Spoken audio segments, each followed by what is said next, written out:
hold on to your dream. Hey, ladies and gentlemen, welcome back to Bled Inspires, and this is episode number 7, and I'm so excited to be joined online by my little sister, the jazz sensation, and also a medical student, Ashley Nyemba, aka Zuva. Hey, my name is Ashley. I'm a 22-year-old medical student at the University of Zimbabwe, and I'm also a live jazz and soul performer who goes by the stage name Zuva. So I'm a medical student by day and a jazz musician by night.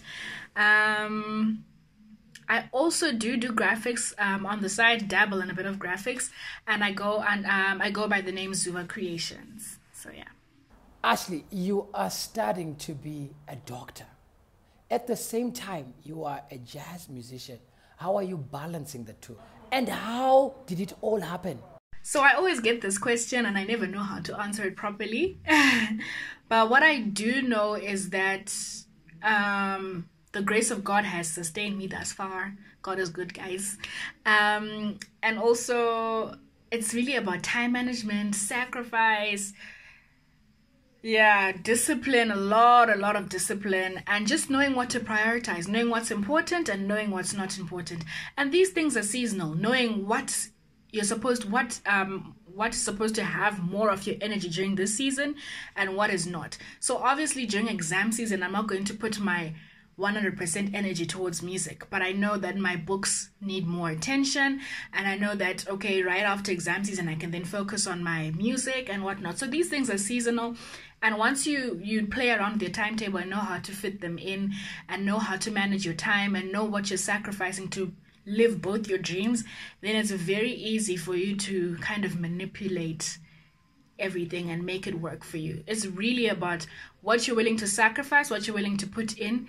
That is basically what you're going to get out. You have really answered well, and amen to everything that you have said. I think the point of time management is something that we all need to catch, and I think it's a skill that most of us need. So thank you so much for sharing that with us. Ashley, let me ask you this. Does your family support both dreams? Oh, I live in an African home with African parents who think, so my mother was very supportive from the beginning. My mother is superwoman vibes. You can do it all, whatever, do the things, My dad, however, was worried because of how the music industry is portrayed, and he was worried because I was also doing a hard degree, and now all of a sudden he was worried that I was going to then just decide to just, drop out of medicine when music was now working for me and all that. But, what you need to do is reassure your parents and show them what you're doing. So I always invited my parents to all the shows I did, always had them front row watching me and seeing how people, reacted to my singing and my performance, that, there were actually people supporting me, seeing that the environment I'm singing in is not an environment they should be worried about. Showing them my mentors, like for example Bled, and showing them Bled and showing them that Bled is a good guy and he's a good mentor and whatever, and now he's a very close part of our family. So it's just about trying to make them feel like it's okay, and also showing them that although I'm doing this, I'm still doing okay at school, and reassuring them that, look, I'm not failing, I'm doing okay. So that's also when the sacrifice part comes in, like I said before. Literally, if you don't sacrifice to make the grades work and whatnot, if I was failing, I would have been told to completely stop singing, and that's something that I couldn't let go, put on the line. So sacrificing so much time for my books so that I can be able to then sing the next day, if that makes sense. I hope this clip is going to reach so many young people that could be in the same situation with you. Now I'm going to call you Zuva. Zuva, what inspires your songwriting? So what inspires my music writing? My music writing, personal experiences. So when I initially started writing music, I was like 14. That's actually when I wrote the single that I released 2 years ago.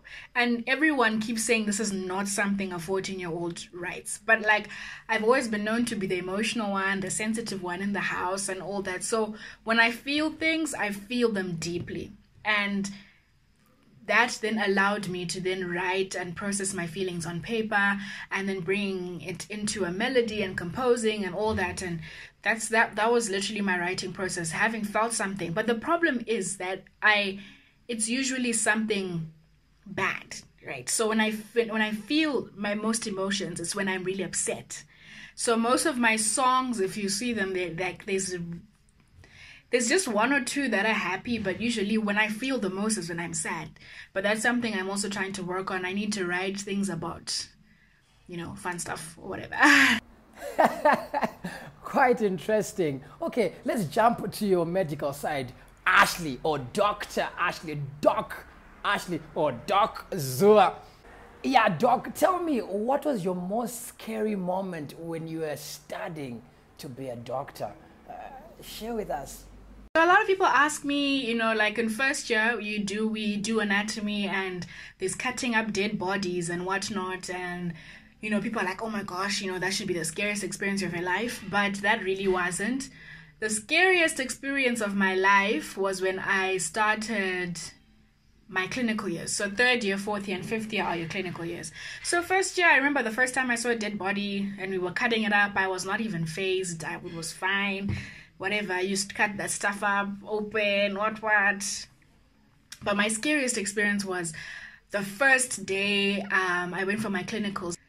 And like seeing all those sick people and thinking that this is something I'm going to be doing every day for the rest of my life. Seeing sick people, trying to figure out what's wrong with them, and coming to the ward the next day, seeing a patient you saw yesterday having died and being put in those tins and being closed up and everything.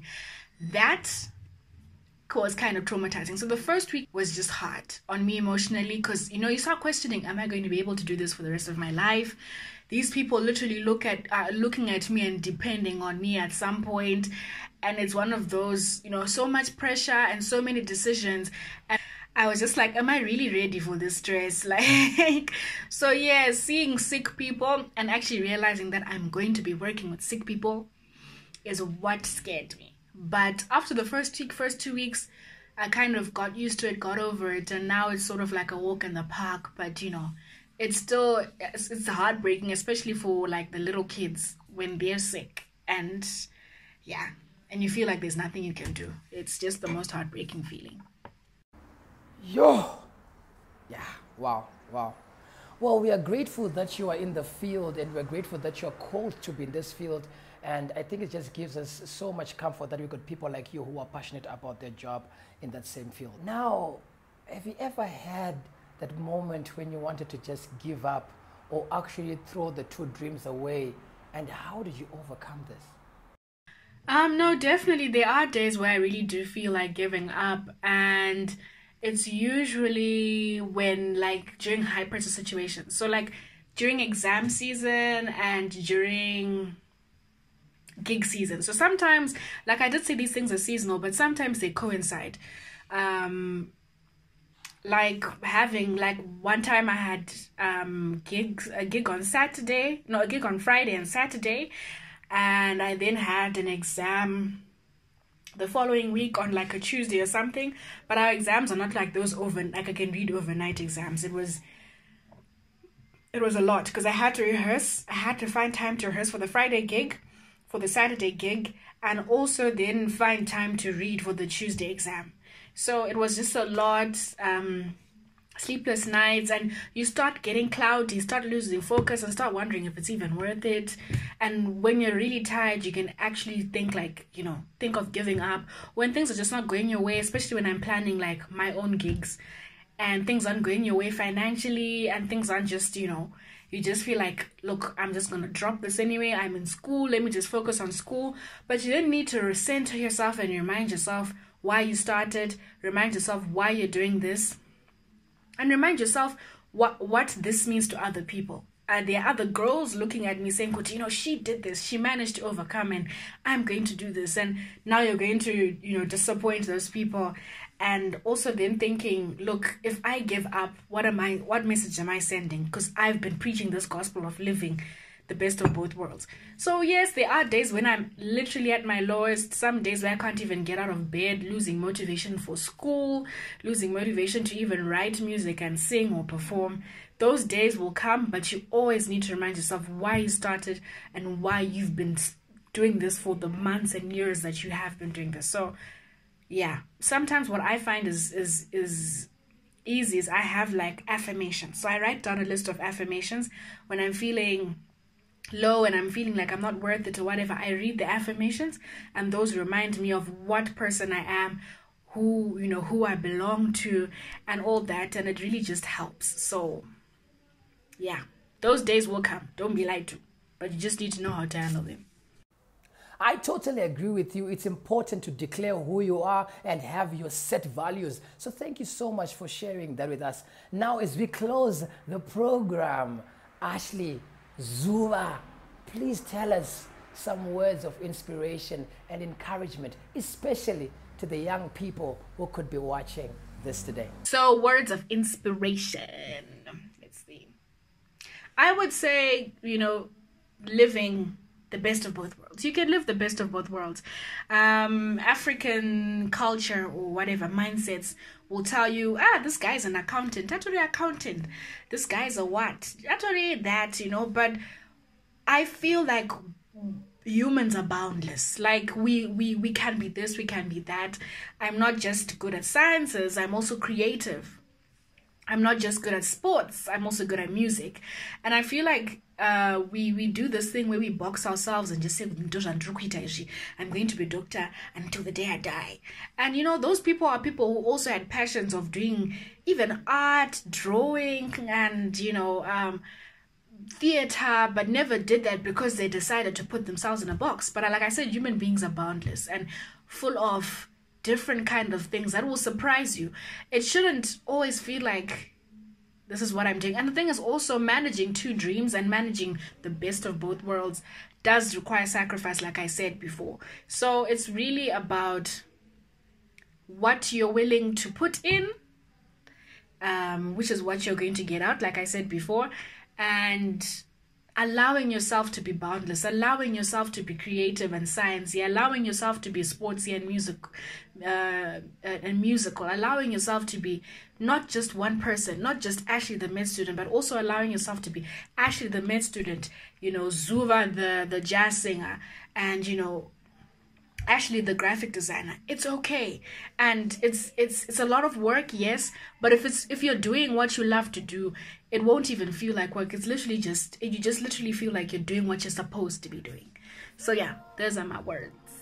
Well, there it is, ladies and gentlemen. I hope you enjoyed episode 7 of Bled Inspires, where we had Ashley Nyemba, aka Zuva, and I hope you were inspired, you were motivated, and I hope you will follow Ashley on Instagram, Facebook, and all the social platforms. Let's support her. Let's support this great dream and great vision. Remember, she said it, 2 dreams can be lived by 1 person, like in the words of Barack Obama. Yes, we can. Hope to catch you at the next Bled Inspires. Ciao.